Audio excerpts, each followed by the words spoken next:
নমস্কার। আজকে আমি পড়ে শোনাচ্ছি একটা কবিতা যেটা 11-12-এ আছে। সেটা হচ্ছে meeting at night bye Robert Browning. The grey sea and the long black land and the yellow half moon large and low and the startled little waves that leap in fairy linklets from their sleep, as I gain the cove with pushing prow and quench its speed by the slushy sand. Then a mile of warm sea-scented beach, 3 fields to cross till a farm appears, a tap at the pane, the quick sharp scratch, and blue spurt of a lighted match, and a voice less loud through its joys and fears than the 2 hearts beating each to each. তো এই কবিতাটার মধ্যে অনেক deep meaning আছে,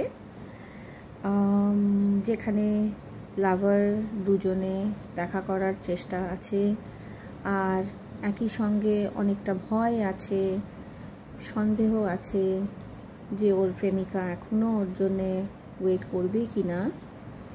তো পুরো কবিতাটাই আসলে একটা journey, যেখানে অনেক ধরনের চিন্তা নিয়ে লেখা, কিন্তু শেষে দেখা যায় যে দুজনের মিটিংটা হয়।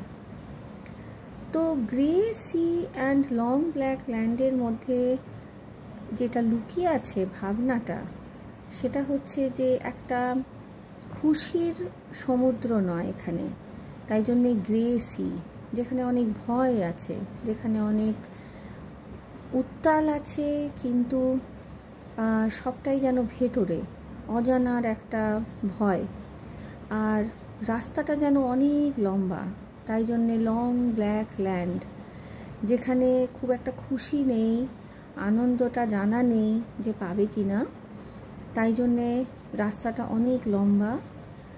কিন্তু অন্য দিক থেকে চাঁদ উঠেছে, half moon large and low. Half moon কারণ এখানে একটা অর্ধেক আশা আছে, আশাটা পুরো নয় কিন্তু আছে, তাই জন্যেই মুন লার্জ অ্যান্ড লো।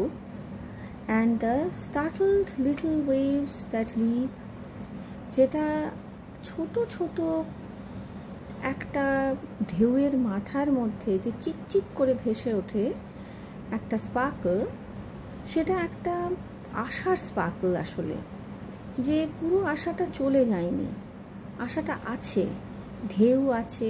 ভালোবাসাটা একটা গভীর সমুদ্রের মতো, যেখানে অনেক রকমের আশা আকাঙ্ক্ষা স্বপ্নগুলো দমিয়ে রাখা হয়েছে, কারণ জানে না যে ওর প্রেমিকা এখনও ওর জন্য আছে কি না। তো একটা লম্বা জার্নির মধ্যে একটা নৌকোকে বালির ওপর দিয়ে নিয়ে যাওয়ার মধ্যে যে কষ্টটা, কারণ নৌকো তো সাধারণত জলের মধ্যে যাবে, তো স্লাশি স্যান্ডের মধ্যে নিয়ে যাচ্ছে, মানে হচ্ছে যে ওর জার্নিটাও সুখের না, অনেকটা কষ্ট করে যেতে হচ্ছে, কিন্তু ইচ্ছেটা এত বেশি যেখানে ওই কষ্টটা আসলে একটা ভালো লাগার দিকে নিয়ে যায়, যে জন্যে কষ্টটা করতে ইচ্ছে করছে, ভালো লাগছে। আর then a mile of warm sea scented beach, মানে সমুদ্রের গন্ধওয়ালা একটা বিচ রয়েছে, যেখানে লম্বা মাইল চলছে, কিন্তু একটা আশা নিয়ে ওই সেন্টটা রয়েছে, মানে একটা আশা সঙ্গে করে সে বয়ে যাচ্ছে, যেটা একটা ভালোবাসার স্মৃতি দিকে সে যাচ্ছে। আর দূরে, অনেক দূরে 3টে ফার্ম পেরিয়ে একটা জায়গায় যেতে হবে, যেখানে ওর প্রেমিকা হয়তো অপেক্ষা করছে, কিন্তু তখনও জানে না। যখন পৌঁছে যায় তখন জানলার মধ্যে একটা ছোট শব্দ জানলার মধ্যে একটা স্ক্র্যাচ আওয়াজ পায়, আর আলোটা জ্বলে ওঠে, মানে আশার আলোটা জ্বলে ওঠে। A blue spurt of a lighted match. আসলে একটা দেশলাই জ্বলার কথা, কি একটা মোমবাতি জ্বলার কথা বলে, কিন্তু এই জ্বলাটা ভেতরের আশাটা জ্বলে ওঠে, সেই পুরনো প্রেমটা জেগে ওঠে।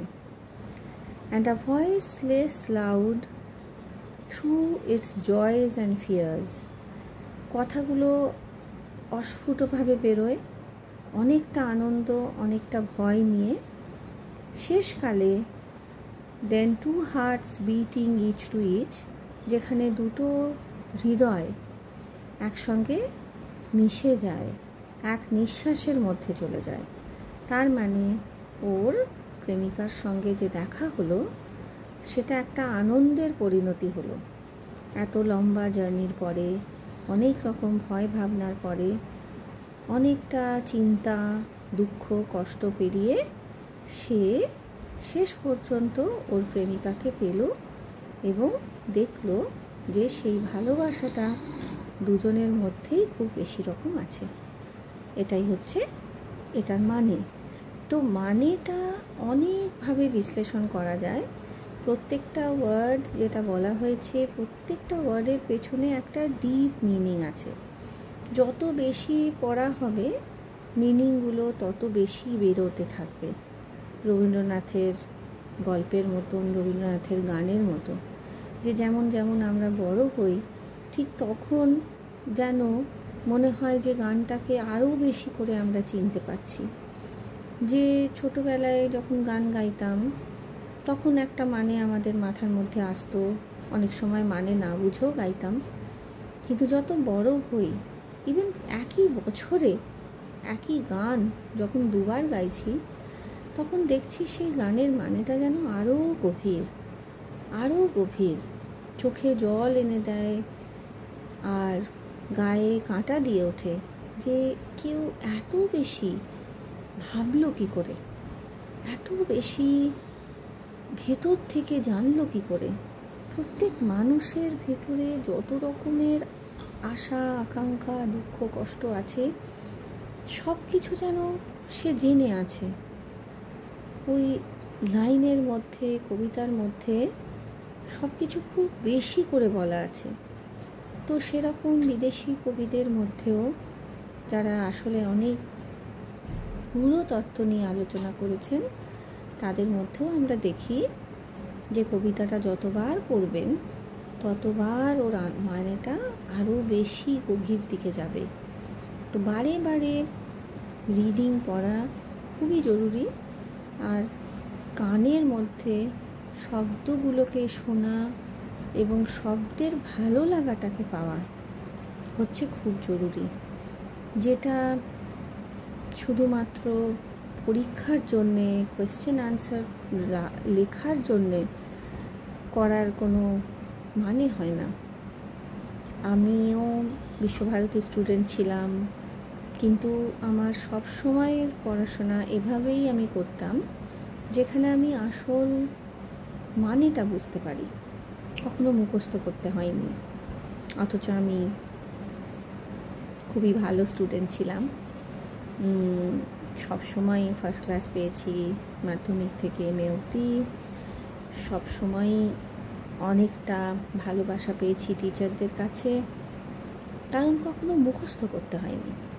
আমিও চাই যে বাচ্চারা যারা পড়ছে তাদের মধ্যে যদি একটু ভালোবাসাটা বাড়াতে পারি কবিতার প্রতি, গল্পের প্রতি, আর আসল মানেটা যেখানে বেরোয় তখন ভালোবাসা তৈরি হয়ে যায়, আর সেটা থেকে লিখতে অনেক সহজ হয়ে যায়। তো আজকের জন্যে এই কবিতাটাই থাকলো। সবাই যদি পড়ে, একবার করে দেখে, মানেগুলো বুঝে নেয়, তাহলে আমরা আবার পরের কবিতাটা কাল বা পরশু করে ফেলবো।